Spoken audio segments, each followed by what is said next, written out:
before we dive into painting, I want to share with you the brushes I will be using for this course. I think brushes are something that are very personal. In fact, it took me a bit before I found the ones that I was comfortable and happy with. So I'm sure a lot of you already have their favorite ones. But for the people that maybe wants to try something new or didn't find the one yet, feel free to download mine attached to this video.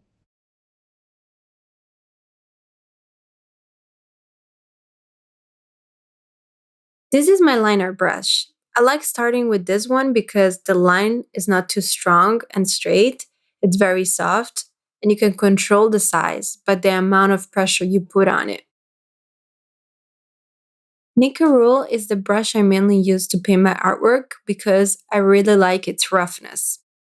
It's great if you like the real painting brushstrokes effect, which I really do, because it kind of simulates the real canvas texture. So the painting doesn't look so perfect and smooth.